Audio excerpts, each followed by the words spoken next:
గడ్డి అన్నారం వ్యవసాయ పండ్ల మార్కెట్ పాలకవర్గ ప్రమాణ స్వీకార మహోత్సవ కార్యక్రమానికి ముఖ్య అతిథిగా మంత్రి దనసరి అనసూయ సీతక్క హాజరయ్యారు. బాటసింగారం పండ్ల మార్కెట్ ప్రాంగణంలో పాలకవర్గం ప్రమాణ స్వీకారం చేశారు. కాగా పదవి బాధ్యతలు స్వీకరించిన చైర్మన్ చిలుక మధుసూదన్ రెడ్డితో పాటు పాలకవర్గ సభ్యులను మంత్రి సీతక్క అభినందించారు.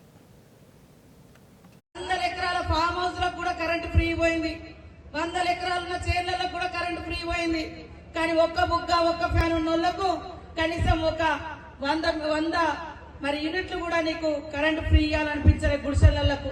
కానీ ఈ రోజు సీఎం రేవంత్ రెడ్డి గారు 200 యూనిట్ల కరెంట్ ఫ్రీ ఇచ్చి పేదోళ్ళ ఇళ్లలో కరెంటు వెలుగులు నింపిండు. ఆ రోజుల్లో మరి కాంగ్రెస్ ఉన్నప్పుడు 400-500 ఉండేవు. మన కాంగ్రెస్ ప్రభుత్వం 2014 వరకు గ్యాస్ వీళ్ళు రాగానే బీజేపీ వాళ్ళు రాగానే ఎకాఎక్కిన 1200-1300 పెంచిరు. ఈ రోజు పండగ పూట ఎంతో మంది మహిళలు అవస్థ పడుతున్నారు. ఇలాంటి కష్టాలని చూసి 500కే గ్యాస్ సిలిండర్ ఇస్తున్నటువంటి ఘనత కాంగ్రెస్ ప్రభుత్వంది.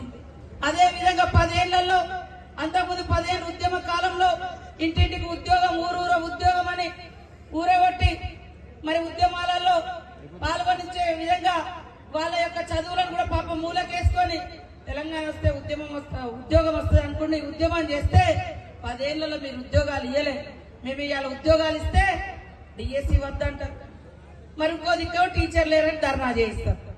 మరి మీ ప్రభుత్వం కదా 10 ఏళ్లలో ఒక్కరిని కూడా ఒక్క డిఎస్సి కూడా వేయకుండా టీచర్ వద్దు బళ్ళు వద్దు కేవలము మరి బర్రెలు కాయండి గొర్రెలు కాయండి అని అట్లాంటి పద్ధతి మీరు తీసుకొచ్చారు. కాబట్టి కాంగ్రెస్ పార్టీ భవిష్యత్తును దృష్టిలో పెట్టుకొని అది రైతులైనా విద్యార్థులైనా మహిళలైనా పేదలైనా ఇవాళ ఎక్కడ చూసినా ఇందిరమ్మ